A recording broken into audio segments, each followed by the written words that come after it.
Welcome to another episode of Life is About More Than Living. Life is About More Than Living, a podcast. Tonight's episode is entitled Our Voices. Those who have followed me know I believe firmly in this. Our voices matter. This will be a conversation with Shane Lukas. Um, I'm going to bring him on stage and you'll hear a little bit more from me. Then turn it over to him. But keep this in mind, our voices matter. Hey Welcome, there. Shane. Welcome. I'm gonna give a here's where it goes. Like we were talking a moment ago, off camera.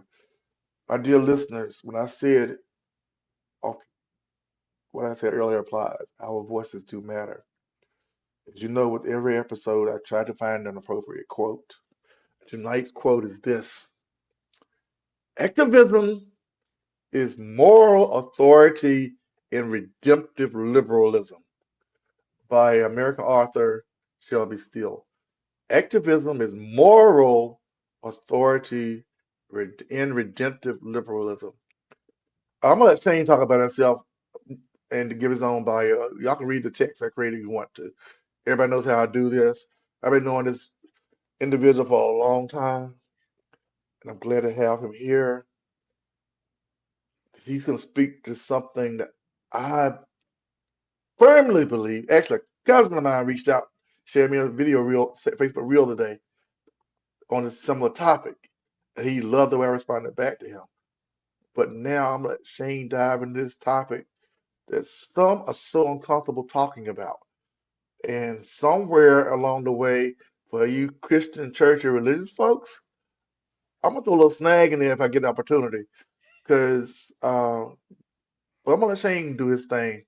Uh, he's his own voice. Let him speak.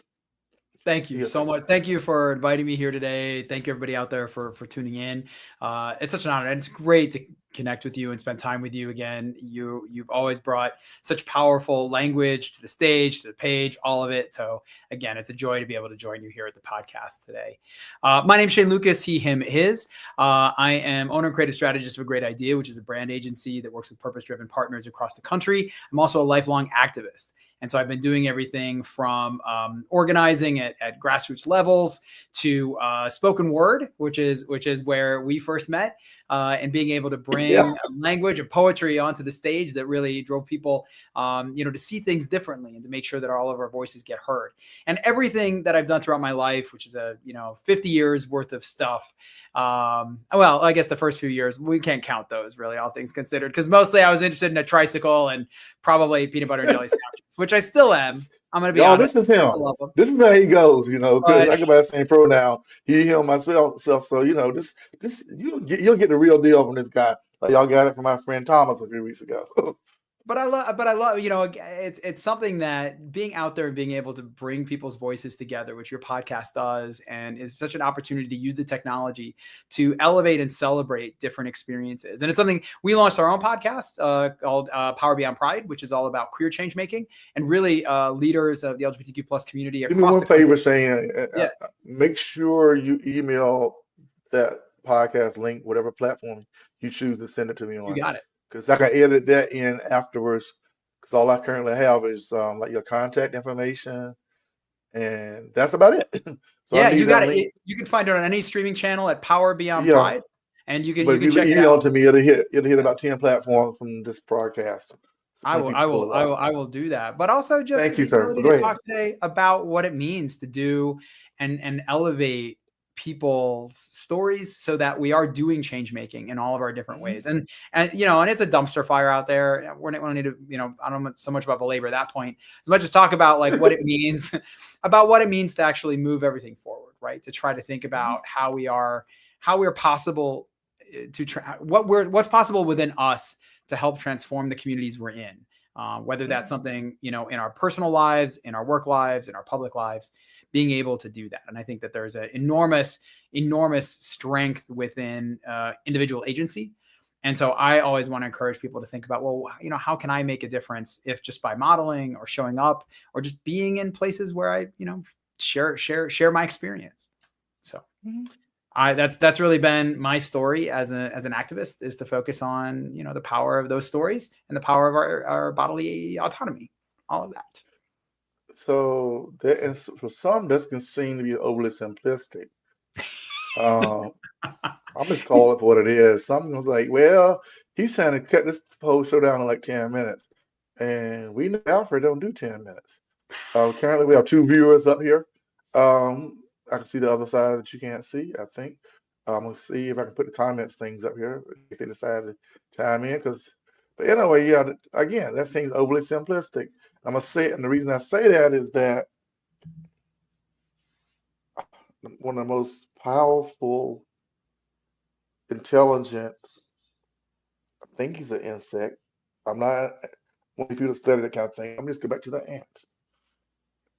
Ants are so amazing when you look at them. But they build structures that technically should not support the weight that they support. They work in a communal setting. They take care of each other for the most part. And there's a time in our world, even during the darkest of periods of our country, people still found a way to care and take care of each other and be communal. And I think one of my poems has a line in it: the unsociable social media has attacked a lot of that. Though we love it, I get lost in it. But that thing that you're talking about, I said was overly simplistic, it shouldn't be overly simplistic, I don't think. I'm gonna say it, tell you why, and let you go wherever you want to go with this. Well, people, what's interesting about collective action, right, is that we think about very public collective action, but many communities have created spaces, quiet spaces, spaces that of resilience. And, queer community members, again, I spent a lot of time in queer justice and queer liberation movements. And the history of that movement has always been spaces of private conversations, private space, private signals, other areas. And these sort of elements have helped communities survive. And when we look at other communities that experience marginalization, we oftentimes see that people come together because there is this recognition of what it means to live in a society that fundamentally does not want you to succeed, that fundamentally does not want you to thrive. And as people come together to say, but we can collaboratively, we can be those ants and we can come together and we can build something that stands against that has enormous amounts of force. To me, that's amazing. And I think we're just starting, we're just at the early days of unpacking so many of these legacies. Even when we talk about anti-racist work throughout America, and we talk about Black communities who created, networks of systems of community at times where there just was such an incredible systemic oppression, and just being able to start to elevate those stories up and say, well, this is part of the American story. This is a critical piece of the American story that we don't all get taught, but we should. And they should be part of every American's understanding about how the country functioned. Because how communities come together to stand against oppression is really the way all of us can look at. There isn't just one way to be in this country, but there are many different systems and societies that live here. And that multiplicity is what makes us vital, vibrant, stronger. And ideally, they don't have to, they're not living in the shadows. They're not having to live against that oppression. They're actually living and thriving on their terms. But that is, I think about this in the current moment because there are so many attacks on so many community members, those of immigrant refugee experience, those, of the queer experience. And right now we're having conversations to talk about, well, what does it mean to have to create a space where there isn't an opportunity for an individual to access reproductive care? We're talking about what this means now to network and create systems so that people can thrive on their terms. Sort of like that bull. Don't get me cussing on my podcast. I'm trying to be good. That BS that Florida did today with the vaccines. Yeah. And you're seeing other states, right? You saw 3 states. But there's a line. 3 states network together in response to that, right? They basically said, well, I'm not even going to believe what the federal government's going to do at this point because the people who are making decisions, it's not the federal government as whole, it's the people who are making those decisions at that high level. I'm listening to you, but I'm trying to find something real quick because keep talking because this is your show, but I got something you made me think about something. The CDC, they all left their jobs, like Dimitri Daskalakis and other people Yeah, left they those walked positions out last week. Yeah, because they knew, like, we're professionals. We want to see our communities thrive, hmm and they don't have to look like me or make the same decisions I make, but they should have the same opportunities to access care that everyone. exactly. And so to see California, Washington, and Oregon now talk about an interstate I love coalition. it about California. Yeah, I hear what you're saying, my friend. I Yeah, hear what I you're mean, saying. I hear what you are saying. I hear it's what you're brilliant. throwing up. It is, though, but to that end, though, this is the challenge of what it means to dissent. So we have, if you go to our site, if you go to greatidea.com and you go to Insights, you'll actually see we have a Mhm. strategies for dissent document that Mhm. you can download there, right? Because there are Yeah, different ways people can enact dissent. And not all of it's going to be public. Not all of it's going to be something people are comfortable doing in public, because it is dangerous at times. Mhm. Different depends on your community. It's definitely dangerous now because as I try to share with people from time to time, it's no longer people of color. These fake agents, I'll say it on this podcast, these fake ICE agents are getting anyone. You don't have to be black, brown, queer. You, if you don't fit what they think, if you look the way they think you look, you're a target. That's the bottom line of it. Somebody says, "I said, how do I know they're fake?" Well, anyone who's been around law enforcement in a degree knows that the proper protocols are followed by those who are trying to do their job correctly. So yeah, someone said, "Alfred, you spreading?" No, I'm not. I got a perfect guest on this show that can talk like this. My friend Thomas was the other version of this. So, and actually, got cussing with Thomas, but I'm trying to be better tonight. I can't see the chat, so if there is something that I need, I don't think I'm seeing in the chat. No, you can't see it. The messages pop. People, Okay. number of people popped up. I've got it. I'm set it to sort of go on stage. Majority of people don't really comment here. They'll go to do YouTube replays and things of that sort Okay. and No hit worries. the likes and subscribe or whatever. But I think what But we're hitting on right now in this current moment, and I think it's so important to bring up, because you brought it up in your opening comments, right? You talked about, what does it mean to have discomfort, right? yeah, And I think we have to talk about what that means, because and you think about the last 40 years, and we are far from the fulfilled promise of the nation. Like, America yeah. has never fulfilled the promise about equality, equity. It has never included Oh, all the people. Like, we have never had that. But I think, I'm blanking on the name of the poet, and I don't mean to dishonor her. I cannot remember her name. She read it, I believe, for the Obama presidency, the inauguration. Amanda Gorham. Man of Gorms, Mer- yeah, yeah, and just See, really about, like, her book was published by my son's company too. oh, that's And awesome. one of her books was, and it came out just before my book. So I'm just shameless shout out. TEDx Studio did one of her books too. We'll give a shout out. Everybody's got to get your book. So that's that. And I don't think it's a shame. Uh, I'll shout it out for you if you want. No, I'll do that. because he was like, and if he catches this, I'm telling the story. He was like, "Your dad, your book's gonna come out behind one of her books." Well, and Amanda Her, Gorman, what she actually, but captured that in was that the same. moment, That was right? yeah. I think 2023 was the year they received 2 Grammy nods. One for her book, one for a book by Mel Brooks. For those who remember Mel Brooks, Oh yeah, History of the World and Part One. I mean, it's a classic. both of their books was beat out by I can see her face, the Warrior King, Viola Washington. Oh yeah. Okay. They didn't do her book, but the other 2 books were audiobooks were done by my son's company. Oh, that's great. I think that's awesome. But anyway, all going back to throwing this all together, yeah, that amazing poet that you Yeah, talked I mean, about. what Amanda Gorman pointed to, right, was this idea that we're a promise unfulfilled. I mean, I know I'm Yeah. simplifying again the far more eloquent No, language that's that she good. That sounds like the Langston Hughes poetry because what she did was the same thing. Yeah, and it was a beautiful acknowledgement that Yeah. this is something we can work toward.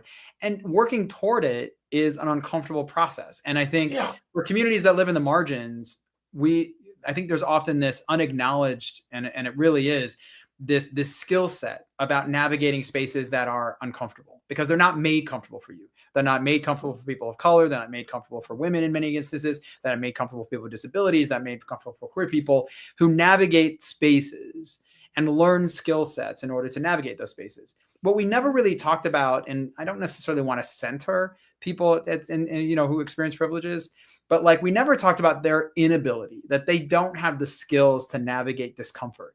And as soon as they're confronted with a moment of discomfort, they want Call to it take what it it off the is. Yeah. table as much That's as possible. where, yeah, that's where so-called reverse racism comes from. I'll see it what it is. Yeah, but it's this discomfort because they don't know what to do with it. And some people harbor undoubtedly deep prejudice. You're never gonna dissuade them of it. It is their version of the Mm, world, and there's nothing. I'm not. I don't want to say lost cause, but by and large, lost cause. I don't think they're the majority. I do think they are mm. a population. I think most people Yeah, they, want they're to the, reconcile. they're passing away for a better choice of words, so they're That's my slowly hope. becoming a minority. But I Uh, think most I, people want to I, reconcile. They don't know how.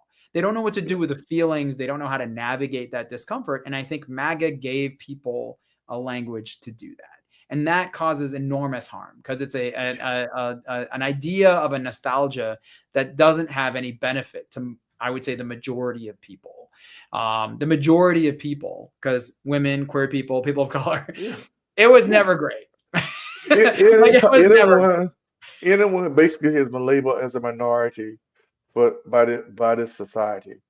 Uh, I have shocked people when they went with some of our conversations. I say I shocked them. I saw the look on their face when I share with them some of the history of the census. I said, if you trace back on the census, people who look like you were always loved in this country.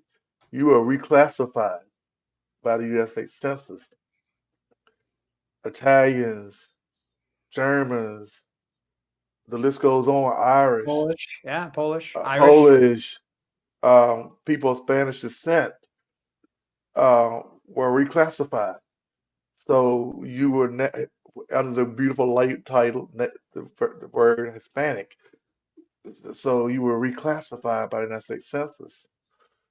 And now now some of you are slowly being declassified.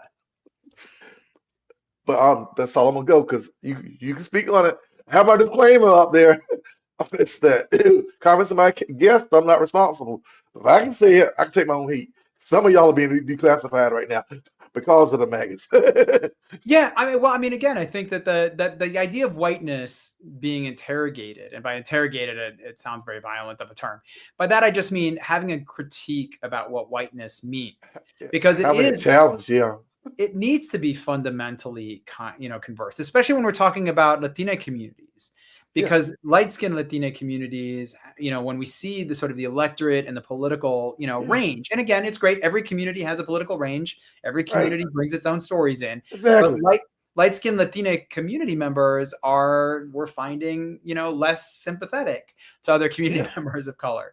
And there are things like that that have to be unpacked a little bit about what privilege really yields and what yeah, we do with that discomfort if we want to live into the values of a system that we share. And that's the right. problem, is we're not talking about what it is we want to build, we're talking about what it is we want to critique. And instead, For I'd rather us sure. start to think about what we want to build.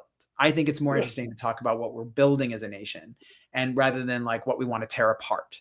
And I think right. there's just a fundamental weakness in just tearing, and we're seeing it right now, right? We're not talking about real critiques, fair critiques. Let's say the Maha movement, right? Yeah, Around health, and yeah, especially health issues that impact communities of color, health right. issues that impact rural communities. Those are legitimate critiques. However, the result of that shouldn't be like getting rid of all scientific data that No. actually, shows up to talk about what the historic impacts of damage and, in some cases, Uh, cruelty that have been done to some of these same communities. It is not to undo all of it. It is to say, hey, the system as it is has ways we can improve it, and we should be looking yeah. at ways to improve it. But The the sad. Go but the ahead. argument I'm has been listening. to destroy it, burn it all Yeah, down. but that's where I will say one political party, and I don't mind.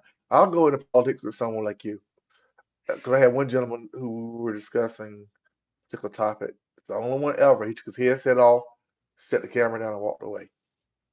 Interesting. Uh, it was along the lines of a religious conversation, and he had written a couple books about it. And I basically came back. I have not lived it, but I've studied it in conjunction with Christianity for over 30 years. and the perspective that you're presenting is not the full thing. Because I have family members of that faith, and next thing I know, boom, gone. And so I'm like, okay, so this goes back to what you're kind of saying. I think people get uncomfortable. They're really they're comfortable as long as they control their narrative. Mhm. We have to live in a multiplicity means negotiating things that are different. Now, I'm not saying you negotiate everything. Like there are some No. things, like for example, cruelty. Like if something is cruel or harm, like we could talk about what cruelty and harm look like, and we can maybe define maybe a little bit more of what that is. But by and large, like a different faith practice, that is different than, let's say, mine. I am not a faith participant. I consider myself a humanist, but I really focus on what I believe are many tenets of faiths that yield an empathy, a charity, a generosity of spirit, a compassion that I think fuel many of the things that bring people into faith and bring them into the kind of congregational affection and care and communities that allow them to thrive. And I think it's a beautiful thing. I think there are many things about different texts, whether we're talking Quran, Bible, Torah, But see, again. that's where that individual got upset with me because I let him my bullet point to anyone. I have been called an atheist, though I profess Christianity, but if she doesn't counsel, I have a professor at Elon coming on talking about the history of the Black church, going all Oh the way wow. back to the African roots, and she describes herself as an adjunct Christian. In other words, an adjunct Christian. And I'm like, that sounds like what I am. You're more spiritual than you are, um, Could you explain more about what that? literal. Yeah, can you share more with that term? Like I'm curious of that term. Okay, that term basically, as she shared it with me, she broke it down. So I said, that's more like I am. She teaches this at Elon Mhm. to students that do not look like her, for better words, because she's from Nigeria. But Awesome. all said and done, for me, when she said it and she gave me a clear understanding, I got thinking, that's really kind of how I am, which is cause people to label me as a non-believer and a bunch of other words. But like, I'm cool with that. You can call me whatever. I spent 30 some years as one of Joe's witnesses. So what else can you say about me? Okay, I was out there in the streets for 30 some years. So you can call me whatever. But for an adjunct Christian, in my opinion, the way I consider it, like now, went back on something I said I would never do. I said I would never join another church. However, I've joined the church down in Chapel Hill recently.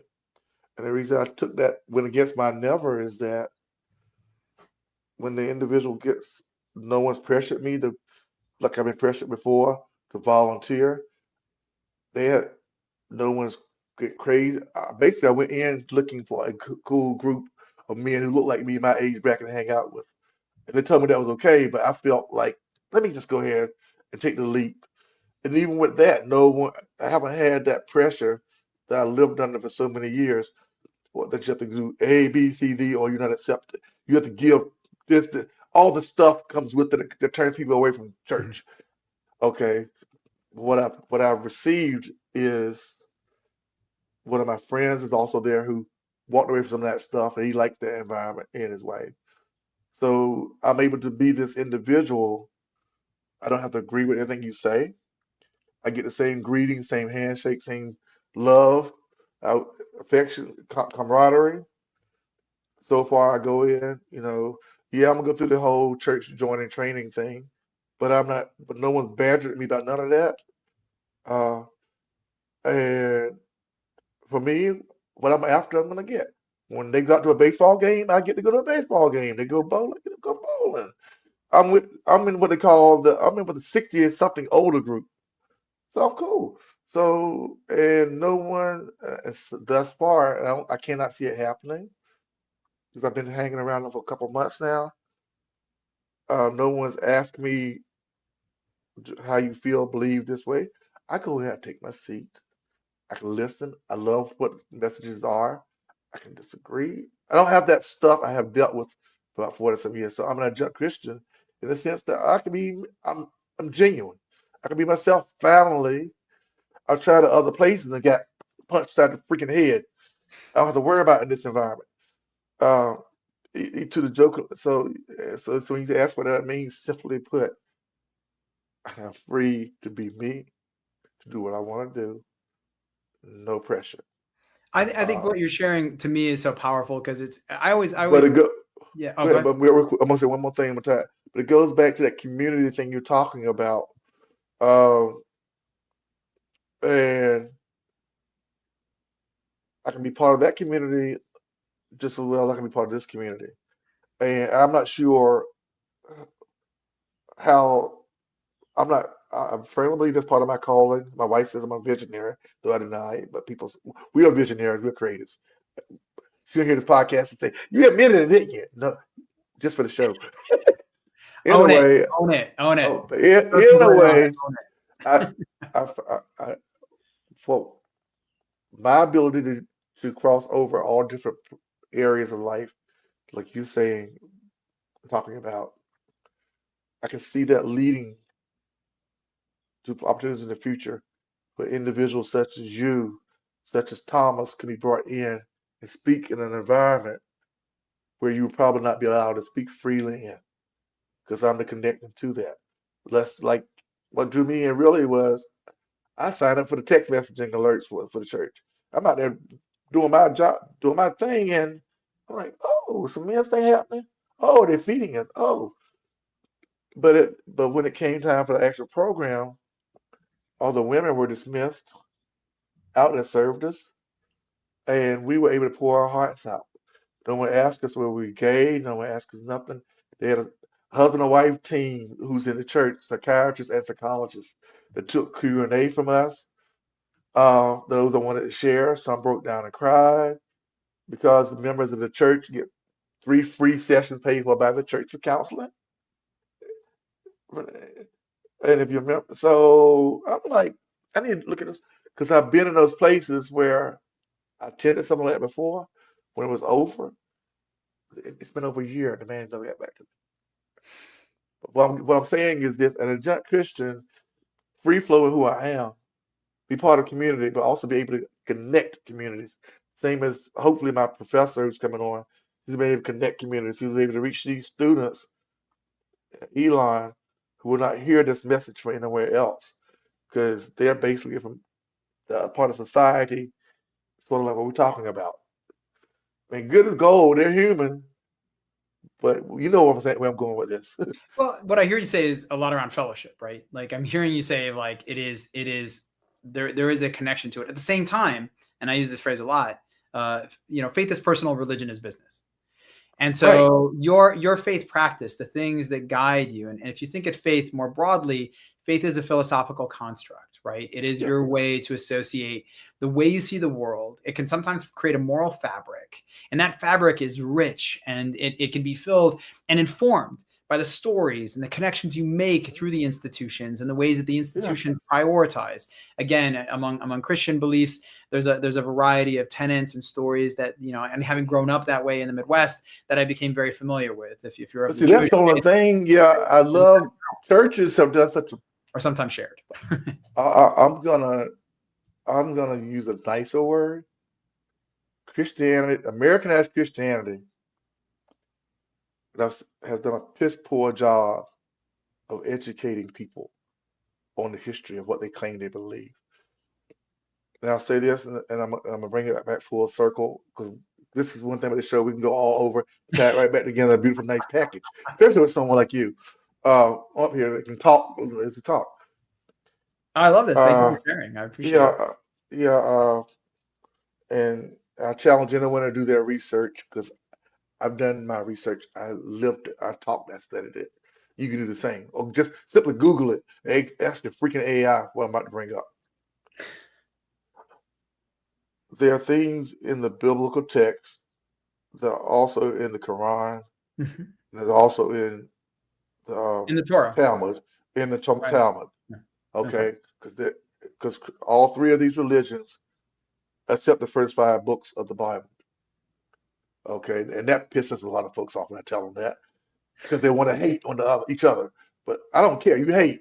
But the fact are, all 3 of you accept the first 5. You can call them different things, but you accept the first 5. Yeah, they're called the Uh, Abrahamic uh, religions. Yeah, the Abrahamic yeah, religions. They're all right. available. But they don't want to use that word either because, anyway, all said and done, I've had those conversations. But there's also things that scientists have proven that people don't want to hear, such as genetic code leads back to one female, such as the Native Americans have the same story of Noah that they have in the Middle East.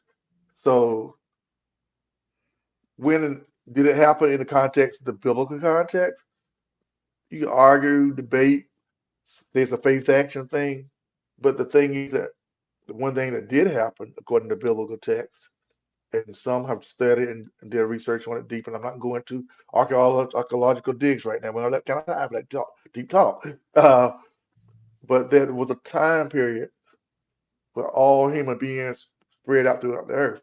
And that, in according to the Bible, was during the time period of Nimrod. Language was confused, and they took the stories. If you accept it, great. If you don't accept it, great. But the same information is in every culture. So we as Christians cannot claim something that's all around the world, is what I'm trying to say. But we have been taught in America that, it's ours and it's our Bible until you want to go there and say, well, you really be talking about, believe that, then those individuals, they look like y'all. They're brown skin and black and all sorts of colors. But that's another topic. But that goes back again. I'm bringing that around full circle. But I can get on my tangent because I Well, love that area. if I can contribute to that just a second, because I do think I think one thing you're raising that's a good point, and again I love living in a country with a variety of faith practices, and I say that as somebody again who's not a faith participant, and I actually. But actually, you are, but you don't realize it. How am I a faith participant? I mean, I guess I believe in people, so in that way, I guess there's a little bit. Faith has been defined and redefined to fit each denomination's construct. And faith is simply a belief in something that you cannot explain that may possibly come true. So you can have a faith concept in your ability to do something. You can define it as you see fit. I know the biblical text says things we're not Well, saying. like a non-deist, I would say a non-deist philosophy then is probably more But appropriate. even that, you're still there. And I'm telling you why. Because again, American Christianity has not educated people. In the book of Psalms, deities are referred to human beings. Human beings can be deities. Churches don't teach that. They want you to think, oh, that's super. No. The biblical writers that when you go to London and different places and see the ancient manuscripts, they refer to human beings in that context. Well, I would recommend there's a couple books I would recommend if you haven't read them that are really good. Again, one written by a minister called Evolution of God is a really great book. And what it does a nice history talking about from the roles of animism to essentially what is the monotheism of today, or monotheism that many of us are familiar with in America. Right.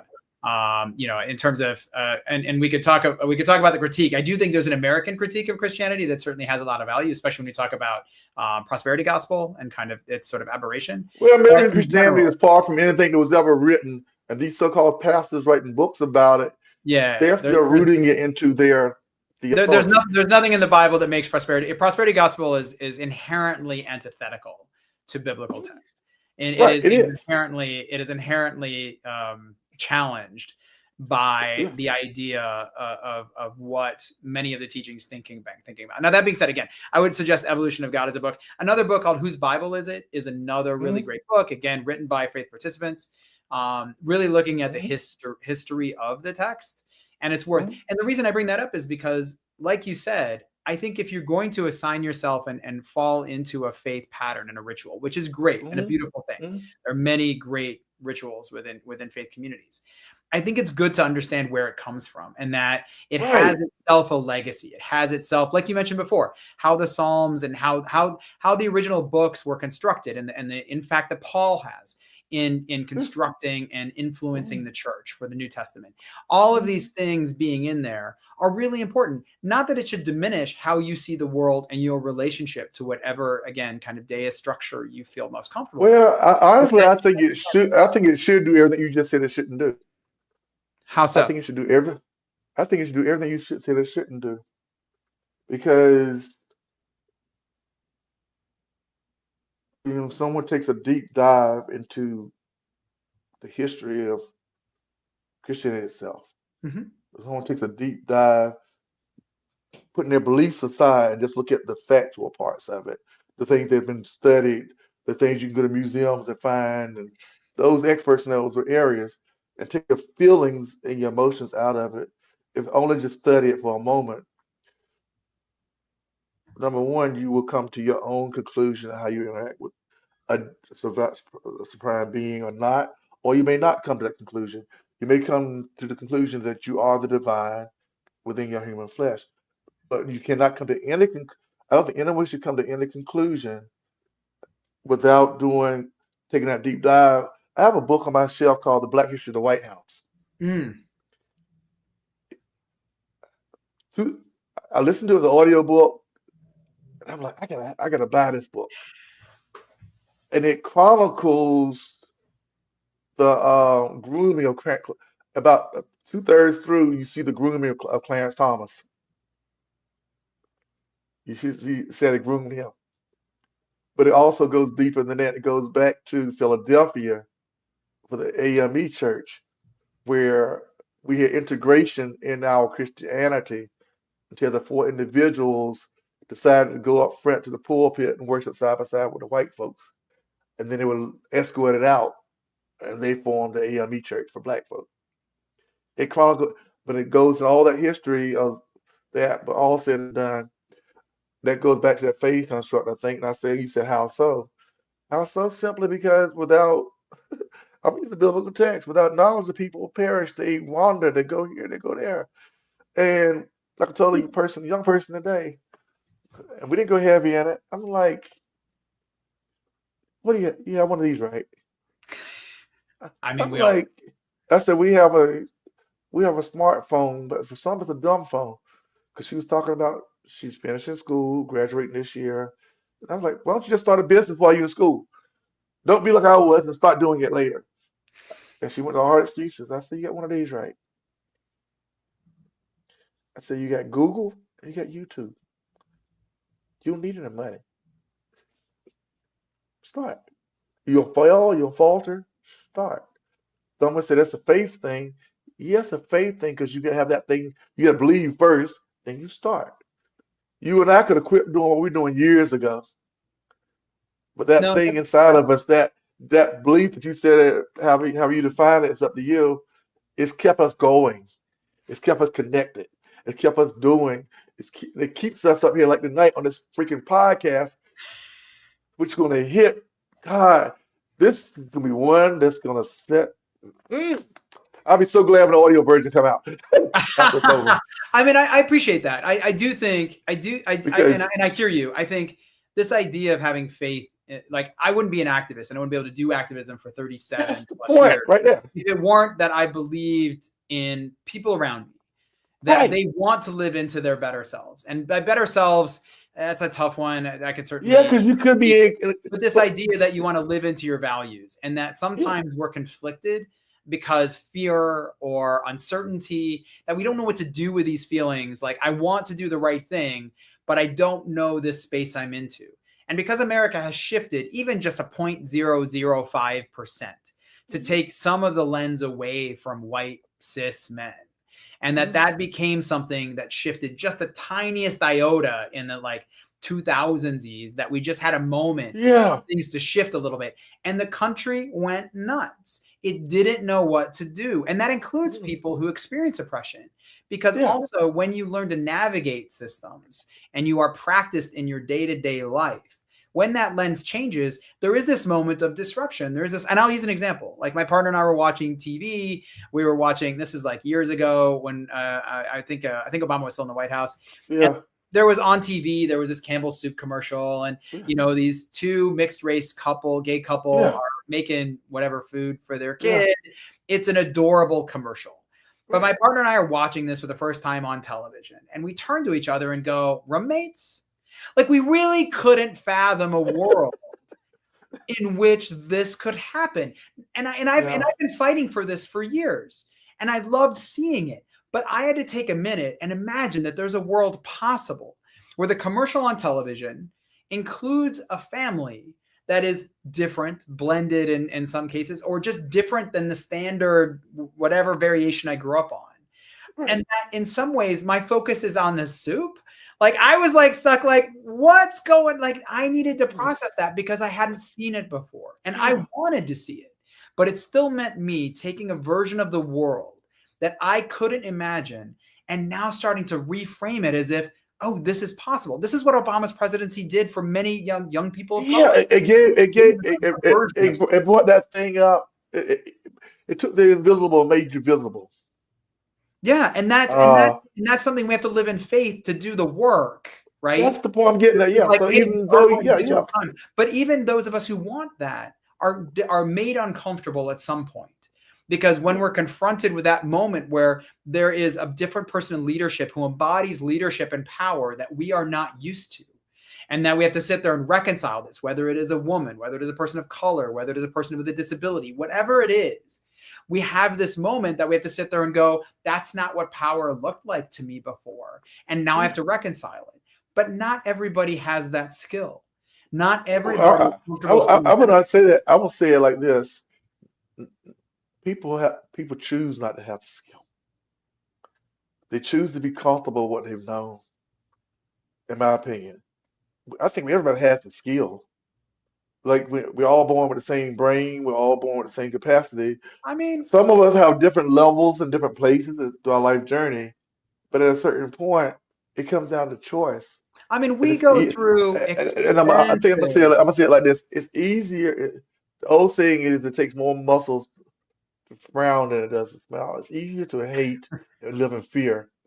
It's easier to hate and live in fear than to practice stepping into the unknown. It is easier. It is easier, and And I think that's in the important practice to of know. loving and being concerned about someone who doesn't look like you, think like you. Uh, Sure, but it's also a when I case was where involved it in them, feels, yeah, if feel in order for their things to change, we have to, and this includes again communities that experience oppression can be just as rigid. And I say that, like, I'll use an example, exactly. something like Yeah, Pete Buttigieg. So I'll use my community's yeah, love of Pete Buttigieg, who yeah, is, I'm sure, a lovely person. yeah. But many around me have already heard me get on this diatribe where we have elevated somebody into power who didn't do anything, and then we made them Department Well, of Transportation Secretary yeah. because we like the way they talk. We But the like, thing about it was, even I like him, but I like, but the thing with regards to Pete, his hand was really tied. And if it, his hands were tied a lot. he was a mayor Obama's of a hand, city. He was a mayor of a city that he came yeah, out after he was elected mayor. He did nothing. He wasn't even a popular mayor. right, And he was elevated to the national stage because people liked the way he talked. right. Again, there are many mayors of color. There are many mayors who are women. There are many mayors with a More perhaps variety more of qualified, right, accolades who have done enormous things, amazing right, things, yeah. who themselves were never afforded the opportunity to take the stage or given the American Well, voice. that's so true when you think about it. You're right. Yeah, But he but, was. And it's yeah, important for us to think about as people who are progressives and who want these things. Like, I would love to see queer leadership and people who yeah, are out yeah, having these conversations. But I right. think it's important we also think about why was somebody like that vaulted into But power? but you also got to think we've elected the second actor as president of this country. So, but the first one set the stage for this one. Yeah, and I I was mean, a, the I mean, I was in legacies of high both school. are going to be crappy. So I mean, why would we I was want in to high see school and I didn't understand what was happening back then. I lived through the Nixon and Reagan years. Okay, so but looking at hindsight and things because of this, I'm not giving the dignity of using his name on on this platform. it? But but the thing about it, the stage, many commentators have said it. These members of this particular party play the long game, and a lot of us people, not me, I got involved late. I started getting this engaging late in my 40s and 50s. Around the time I met you, around my mid 50s. Okay, so while they're playing the long game, we're sitting back, they're not doing the things you're talking about. We're not engaging with each other. We're not slowly cutting away so that when it came time for Peter Buttigieg, they would have chosen someone else. We're sitting back wanting the happy faces that don't have to experience because they look good, they talk good, some of them smell good. Probably you get close enough, better than Diaper Man. Uh, I use the word term diaper man. Okay, they can people don't say they can put diaper man on whomever they want to put it on, better than diaper man. Uh, But I also think, what you're raising though is interesting too, because they are playing a long game. But I think there's also some lesson that I hope, if there's anything progressives take from the current moment. Okay. I'm gonna say this is the lesson that I encourage as an activist, as somebody who wants to mm, see more movement. When we talked about mhm, racial justice, climate mitigation, all of these things, yeah, that for years, and I've been an activist for a long time, so I'm 50, yeah, 51, yeah, and what I'll say is that oftentimes we get to these conversations where we're talking about, let's say, equal pay for women, right? mm, So this has been a conversation for a long time. And we get in these conversations, and then people are like, whoa, whoa, that's so much so fast. The it's not idea fair. that we would make It's these been things 20 or 30 years. you know what what we're gonna do is we hear you, inequality, and we're gonna address this inequality, and we've got we've got a 15-year plan, and it starts with these groups where we're gonna get a bunch of people together around a table, and they're gonna talk for 3 years about all the things that they think might be possible, or how Right? this might work, and then we'll have another 4 years for them to draw up maybe some things. And what I'm saying is that they delay it long enough that it never happens. And Never yet, happens. what conservatives were able to do in destroying 40, 50 years of diplomacy, of health research, of all of these things in literally 6 months should make progressives go, you know what? After what we did with the pandemic and after what we saw with this administration, Yeah. we should go in and be like, I don't know why we're waiting so long. Well, Because if thank you're you. able to rally all these resources to address COVID, the idea of getting every school kid lunch, we should be able to do that. The idea of getting people equal pay, we should be able to do that. The idea of reducing incarceration for people of color and getting access to education in cities that Yeah. oftentimes have been diminished for that education, we could have funded that. And we could have funded that a lot easily, much more easily than everyone told us we could, because Mhm. we were able to rally all these funds. People got $1,000 check in the mail because that's why they voted Trump back in. Yeah. Yeah. All of these things happened. And yet we were told for years that none of this work that could advance equity could happen. And yet they demonstrated that we could have all of these things happen in 6 months For it or less. really to be all undone right now, but anyway, that's another conversation. We had to bring you back on and we talk another hour because you, because yeah, because yeah, you laughing, but I'm dead serious because this is kind of fire that needs to be brought here on certain. I can go down, I can go in places with you that I can't go with someone else because I've known you. So I'm like, Well, yeah, you bring a big heart into and that's the thing is, like, I love what I get to do every day. So every day yeah, I get to work in climate mitigation, anti-racism work. I get to work in yeah. liberation. I get to I do work every day, yeah, right? I But I also, as an activist, I get to take the company that now we celebrate 10 years this month. yeah. And technically we'll celebrate Congratulations. starting October 1st. Thank you. I'm really proud of it. I'm proud of my team. I'm proud of our partners. I'm proud of the work that we get to do every day in spite of this administration, that we Right. are on the ground doing all of this work. But that's And the I thing, love in it. spite of this administration or any Yeah. other one, as Gary V might say, it doesn't matter who's in power, you can build and grow regardless. Uh, one of my latest point, I got so much out here. God, someone labeled me as a walking computer one time, but I As a walking store, computer. I I love it. store. Well, one thing I learned as one of Joe's witnesses that in that time period. I fell in love with doing biblical history, biblical research Oh, more yeah. than the rest of the stuff. I So love theology. I love theology. I became the fancy word for it, however you want to, yeah. So I so coming back, one of the talking points I've shared with people lately, especially around the so-called school choice thing here in North Carolina. Uh, I I kind of burst several people's bubble when I started digging deeper and going back. See, I think integration happened when I was in first grade. I'm 63 because North Carolina held out integrating. Mhm. But what people fail to realize is something I've discovered. and maybe you know of it, maybe you don't, that the so-called school choice first, before North Carolina caved in and fell in line with the federal government, it created freedom schools. Mm. Freedom schools were the forerunners to Christian academies. So freedom schools were for folks who did not look like us. They were still state funded. Then the state gave into the guidelines and integration happened. So the good old churches created Christian academies so they could allow a few people who look like me in and still be in line with the law. So now that's migrated back to the original plan, but that's called school choice. That we take more money from the public schools and dress it up so we can allow a few people in who don't look like us.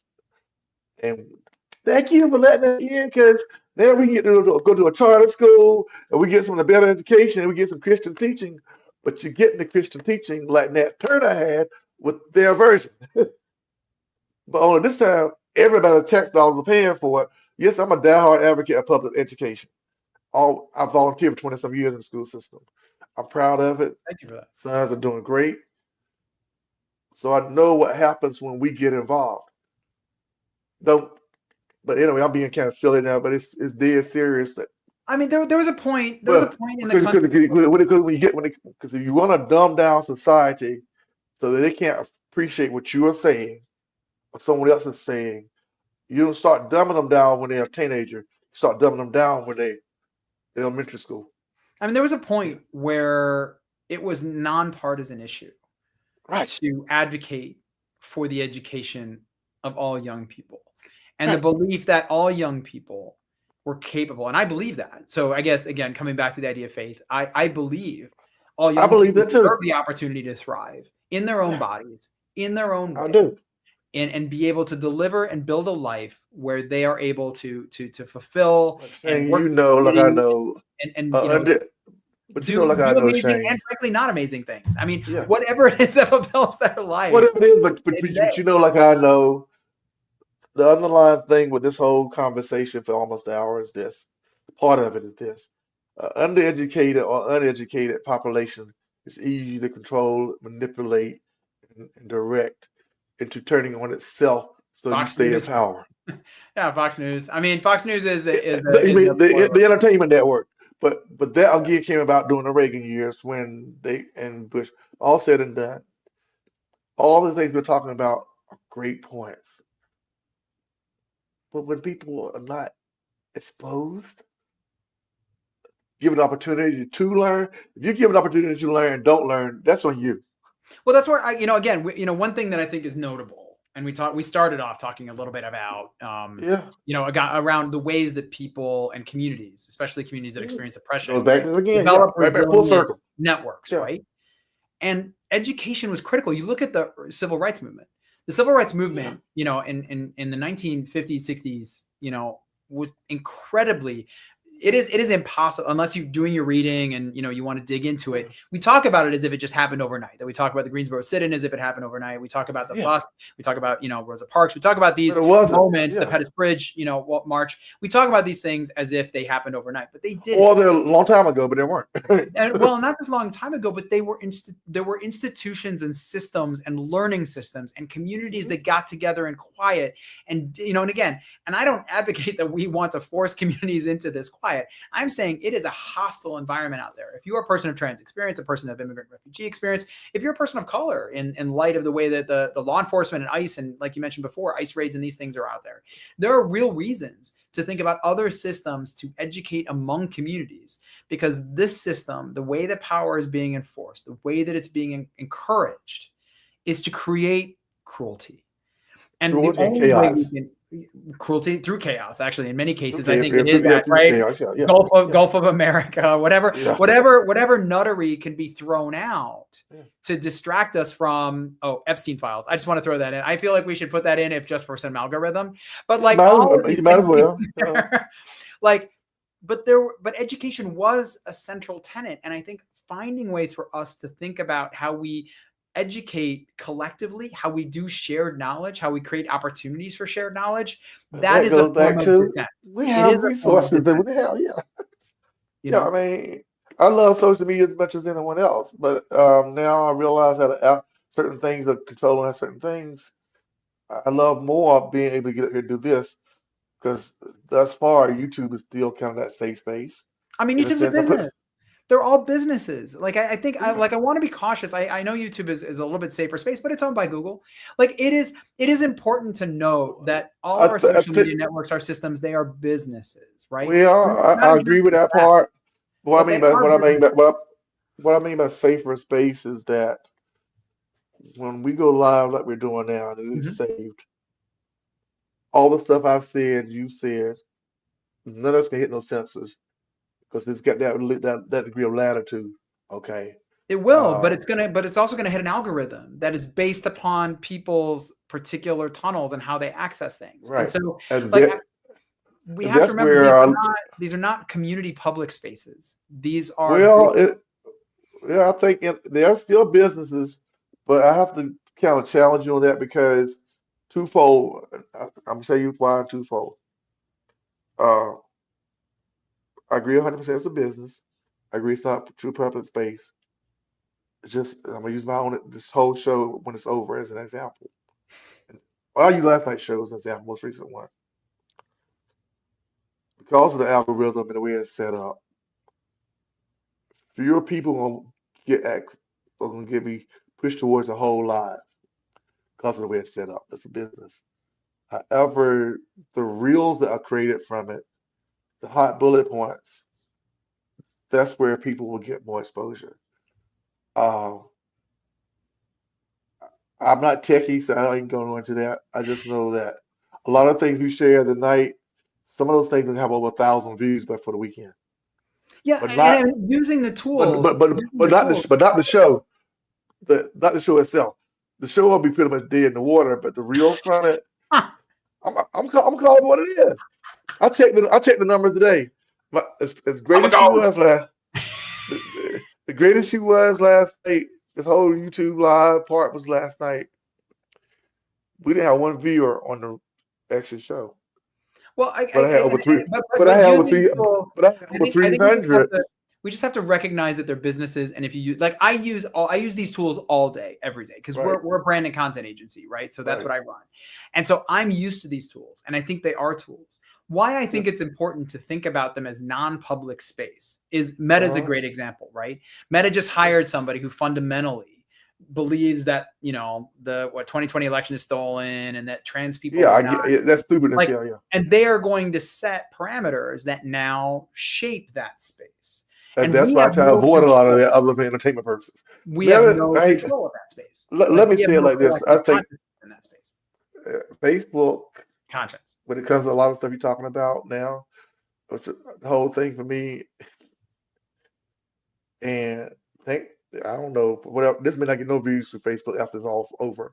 I don't care because to me it's like, man, I lost my thought.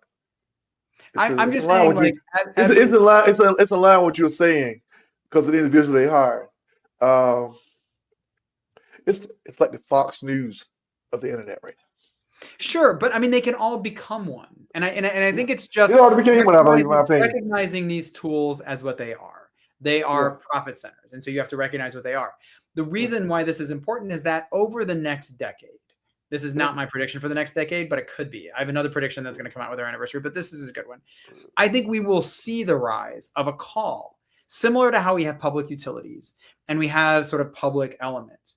I Hmm. think we will start to see a call for essentially a publicly agreed upon set of parameters for some of these spaces because they do affect, I said before, there isn't a public consciousness, I meant conscience, because they do impact the public so significantly. And there That is call a should have been vested, done years ago, I believe. right, but we've not made We've movement done towards it. it. But I think Europe is. Yeah, And yeah. I think Europe will set some of that You're template. so far ahead of us. It's crazy. It's so many things, but that's another conversation. Yeah, I just think we're going to see a need for it because the profit motive will eclipse what essentially will become essentially the public value. And I It's think, becoming so normalized. It's like driving your car. there's no real money in it. I get what you're saying. Or I at agree with least you if there's 100%. profit. I mean, there's profit in electric companies, but they Yeah, are but managed in such a way that every individual has access to, and, but keys. that's also where these businesses love deregulation. But that's another conversation. Yeah, I mean and because it's cruel, right? It's Like cool. there's a certain level of cruelty to it in this Yeah. environment. And we could talk about the Uh, internet, whether losing the internet's cruel, yeah, but yeah, losing access to food and power, yeah, but cruel. I'm going to go back to what you mentioned about as far as that public spaces and even going forward in the future. Uh, I said to say I'll agree with you 100% on that. That prediction, I can see it happening. When I first arrived in this area, just being from a small town and working for the city of High Point, suddenly they brought the man, I'm not going to name him either, into High Point University. Uh, I I had conversations way back then as a WordPress blogger and Google blogger. I'm like, this university gonna take this town over. Oh, you know what you're talking about. Yeah, blah, blah, blah, blah. I said, watch it. So watch it. One of my greatest, I came and told my wife about this last week. I don't think she knows the area some. She couldn't visualize it. I was in Food Line Shopping Center on Lexington Avenue. I don't know if you've been to High Point over the last few Mhm. years or not. Have you? Yeah, yeah. So I drive in Food Line parking lot and I see this fence down the middle of the parking lot. And I said, they have gentrified a shopping center, but it was allowed by the city. As you said, I'm like, it irked me so bad. I almost got up and did one of those video live streams that would have got me censored. Like you said, this would being a business, that live stream would have got me pulled. Because I'm like, I mean, I run a business, so I'm not, I'm not what I would consider like a capitalist at heart. But what I do is I want to understand the system, and in order to understand the system, I got my MBA. I did all the things in order to make that work. But I believe you can use the system to do good things. I think the system has that's the inherent whole problems, point. I'm but I glad you think spoke you on that. can use the tools and the systems to do good things. The question Right. is, are we beginning to shape the system to be more like the promise that we want to see fulfilled? And that's where I think we lost sight of that. Yeah, I mean, I think right now, as soon as people started to say, "I want the government run like a business," which was a mantra that really didn't click in much. Think about it. It was said by people that didn't understand businesses. Yeah, and absolutely true. Business. Absolutely true. Because the government was never meant to be a business. It's a contract. Never was. It's a contract. I want to make sure I don't mind paying for somebody else's kid to go to school because I believe my community is better when a young person has access. I'm gonna let us go about another 20 minutes. Oh, okay. Oh, wait, I mean, we could. Because no, but I'm gonna get you going off. I'm gonna get you going on another one of your tangents. I'm gonna get you. It's all related. It's all related. Yeah, but I'm gonna get you. But it's good relation. It's good. It's related in a good way. That's why I want. The more we talk, the more powerful the reel is gonna be. The more people they're gonna reach when it's over. But anyway, so. Yeah, it is just to say. One of the things that irritates, they don't. I can tell it irritates certain individuals when I'm able to engage them at this point, who wouldn't go on that tangent about socialism. But socialism's a I look at them. I don't come out and just kill the conversation, but you know what it is. I said, so you want to get rid of your highways and byways? You want your Social Security to go away? You want your public education to go away? You want this to go away? No, I like those things. I said, those are products of socialism. I said, you missed the first part of our country was associated with America. We're a democratic socialist nation. I wouldn't go that far. I wish we were. We are more of a. I mean, I don't think we're a democratic socialist yet. I would say you. Well, I was saying in a limited sense of some of the programs we have like a crossover too. I won't say 100%, but but to those who don't know any better, they gonna question me. It sounds good. Yeah, you know better. I mean, those are certainly socialist programs that guide this programs. contract. Yes. Yeah, but you sit here and tell you sit here like I want it, but that's that was part of the creation for this. So you don't so that whole construct we all come together and benefit from something. The only difference is we pay tax dollars in, we get services back supposedly, sometimes more, sometimes less. Or if you really want me to offend you, let me use the word communal. Yeah, and Because again, there's a very romantic, and this I struggle with this as an activist. So it's one of the things that, yeah, as I've been an activist for a long time, is right, this idea of collective sharing, and then what is sort of individual experience. And again, I'm yeah, really doing this off the hip because I'm trying to figure out. I've been thinking about this a lot, even in my own work, even a conversation I had earlier today, really talking about what that means. What I will say is that the nation itself, like all nations, are not innate, right? Like history has moved the lines of varying borders and regions forever. yeah, All nations are a social construct. In fact, when we come back, bringing it back to the idea of faith, our sense of Americanness is a faith. It is a sense of agreement that we have about a narrative, about what the borders mean, about what all of these things are that make America an innateness to America. Just like until we the dollar is a faith. Like there is not a dollar of gold sitting in Fort no, Knox. For those of you who might be no, surprised by this, we long it, departed from it's the been time done. where that It's was the been case. done. Right, right. Like Just we like have to have faith that if I give you a dollar, it's worth a dollar, and you and I share that faith, and we agree that that dollar has value. that is worth a dollar. And that Yeah, is the way the nation is. It functions as a contract. And by creating such a, if I may use the word selfish sense about what my investment looks like, we have separated ourselves from what is a shared agreement so that I don't know anything about running an electric company. And right, I don't want to. I right, instill and I assume among my taxes is some investment in an electrical grid right. that makes sure that this computer and my lights here stay on. Now, Because I say that we're I'm not very Texas. yeah, right. And I'm look at sorry, I this didn't is a say great that. example of what happens when that separates, right? Like it's a shared agreement. I should have said that. I should have said that. No, it's a Oh, but it's a uh, great uh, example because the but model that everybody I'm talks being mean about. today because Texas and Florida are just going, no. Sure, but it's such a great example about what it means to say like, well, I my kid doesn't go to that school, why should I pay for it? I don't drive that road, why am I paying for it? I think Elizabeth Warren did an incredible job, and we could talk about the value of Warren. I feel like it is Yeah, probably a historic loss that we did not elevate her into positions of power, more power, yeah, because I think she approached it in such a way as to say America is a shared contract. And we yeah, need to understand that compassion needs to be in that contract, that an understanding about how people thrive is in that contract, and that I benefit and you benefit and we all benefit from an electrical grid that is up to date. We haven't built that electrical grid since the New Deal. That is thank how you. old that grid is. I didn't want to go down that road because I know we get lost on another And the grid was tangent. itself essentially socialism. Just call it what it is. Things are. But let's wrap this up, my friend. We No, can I come back appreciate and you. go. I appreciate you asking that, bringing that into conversation because Yeah, we can go. I We can hope come back. people think about that. Oh, What can we people. build together? I want to see what's going to come out of the AI creation of these reels.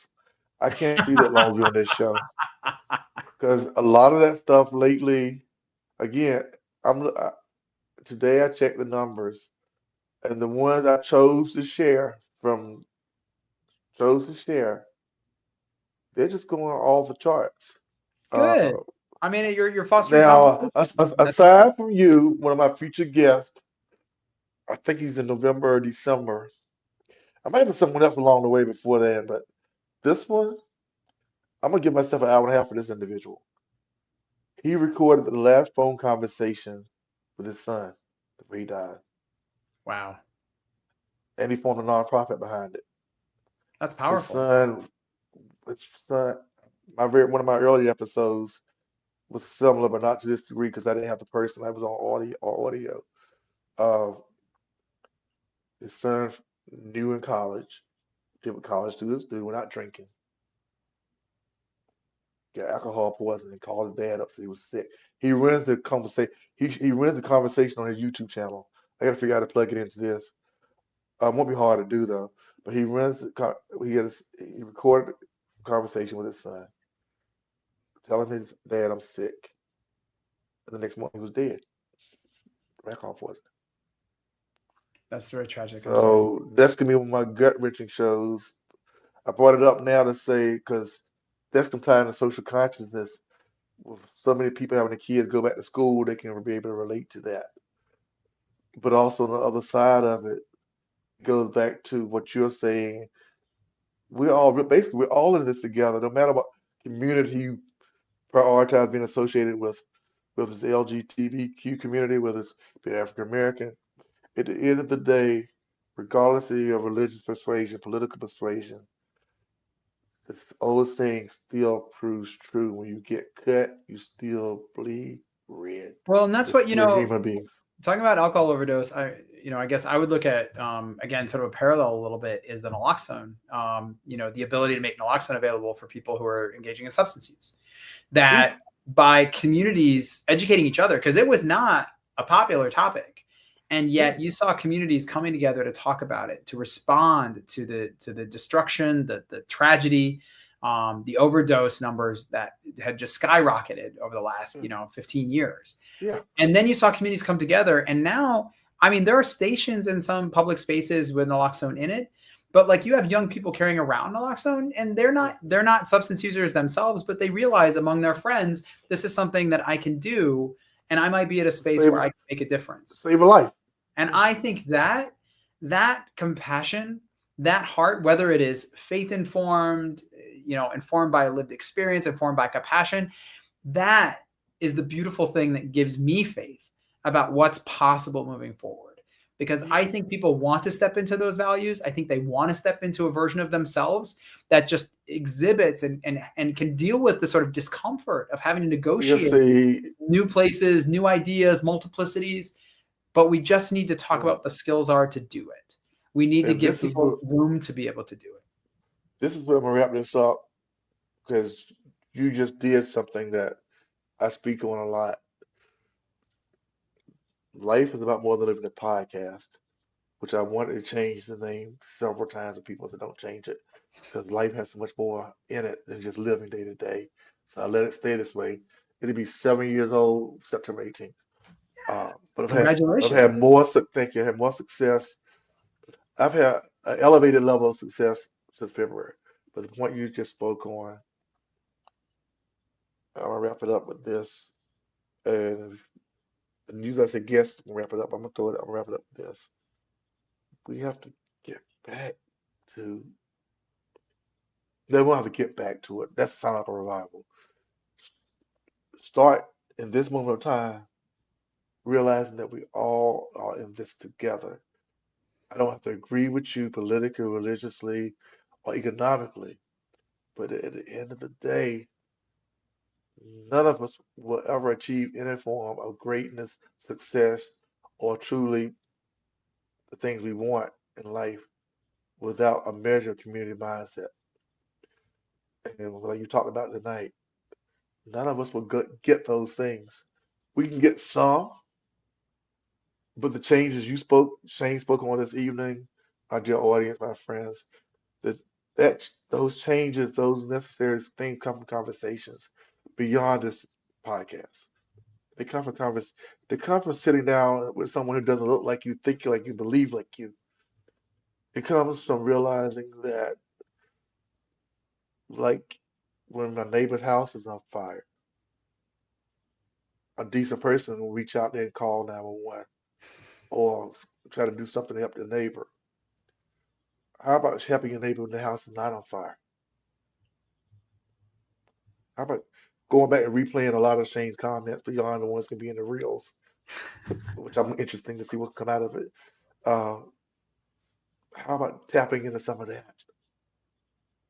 Uh, I may or may not have Shane on because I probably will next year, but I've got because we go a long time. Uh, thank you, sir. I'm take you off camera in a minute so we can close this thing out, but I must say thank you in real time. Thank you for being a friend. Thank you for all you do. Thank you for bringing critical thinking here on this podcast that's going to reach people who may not normally hear it. Some of those college kids. who don't know what they want to do, who are afraid to be their true, authentic self. Some of the, and my challenge to many of the ones I've encountered is do not be like I was about 45 years old before you start exploring who you are. Now, thankfully, a lot of us live to be 70, 80, 90 years old this day and time. But do not wait. Incorporate a lot of what my friend, I call him my friend, has said. Think about what he has said. Take it to heart. Uh, have conversation with your family members, the grannies, the aunties, the cousins, the nephews, the sisters, those who like say, I would know the things that people giving Michael B. Jordan all this flack. He hugged on guys. I've hugged on my male friends back in the I hugged on my male friends back in the 80s. We hugged I hugged on them before I got married in this so-called strict religious culture. Because that's what we did. We didn't hide our affection of each other. And I say affection because sometimes men folk like Michael B. Jordan's catching all this flack. We have been conditioned not to talk as we've talked tonight, Shane and I. We have been conditioned not to share, and that we have been conditioned, and therefore our communities are suffering, our neighborhoods are suffering, our schools are suffering. And it's great women are leading the charge, and women out there marching and protesting. That's awesome. But at the end of the day, people like us need to start standing up again. What I mean by because old dude, younger dude. Hey, man, I got low hair. He I got don't even some know how to hair. respond to younger dude. I'm gonna say thank you. I appreciate it. Yeah, All those yeah. out there who are, on their journey, I see you. Many people see you. You are We important. see You you. have value. You've got power. You have many things that you can do, and there are communities who care about you. And I think we need to be communities that express and understand how important it is to have the multiplicity, to have the learned and lived experiences of so many people in the room. I'm glad you're in the room with me. I'm glad you're in the room with both of us. I'm glad you, Alfred, invited me in this room. It means the world to me. Yeah, because that's what we were like You. 45 minutes, and we almost an hour and a half.